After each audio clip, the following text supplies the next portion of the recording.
Different torches produce different effects. Single flame to a quad flame, or even a large size torch, produce different effects. Buy and try different lighters until you find out which one you prefer. There's also a great chance you'll discover that there are different lighters for different situations.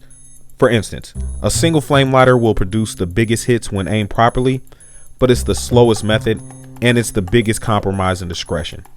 While a quad flame torch produces vapor faster, but cooks the outside faster than the center, making stirring necessary.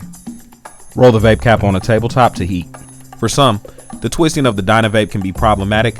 Luckily, you can just roll your vaporizer across the desktop while maneuvering the lighter to get hits, which means that even with hand dexterity issues, there are still ways to successfully use the vaporizer, which is awesome for someone like me who uses their vape cap on a daily basis and would hate for something to limit their usage of it.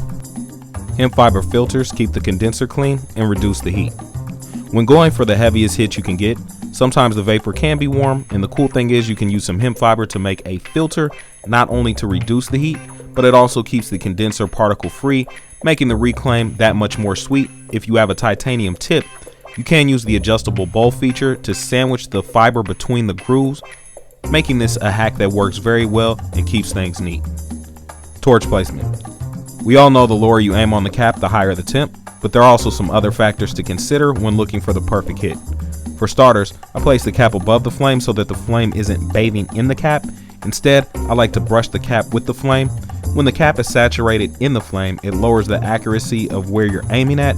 It can also lead to micro chars on your loads, which can foul the taste of your material. Also, angle the torch on the cap to further manipulate the temp range. It does make a difference.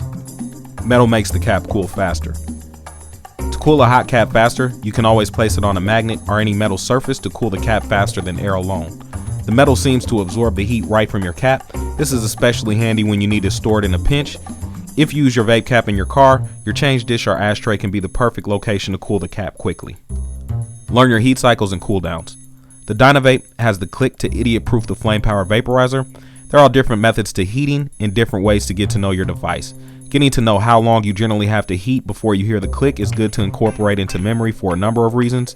In loud situations, you'll be able to use it without hearing the click. It also decreases the chance you'll char it, and you could stop heating just short of the click and let the vaporizer cool down for a few moments, then reapply the heat until you hear the click.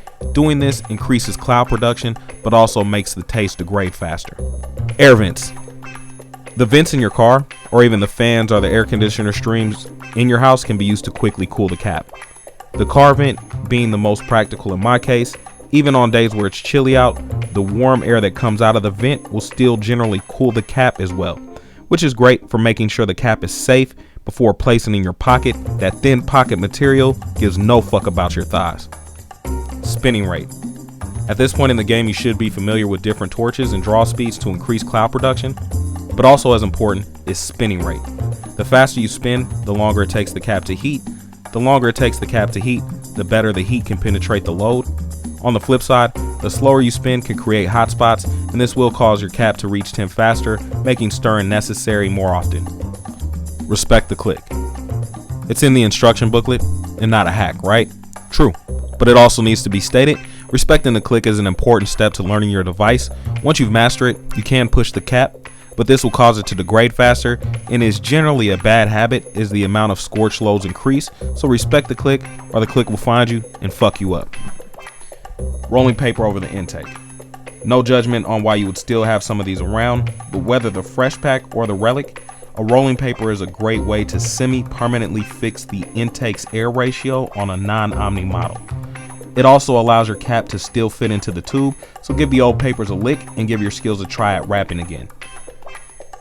So these are 10 vape cap hacks for all you cap heads out there. Now we just need a better club name.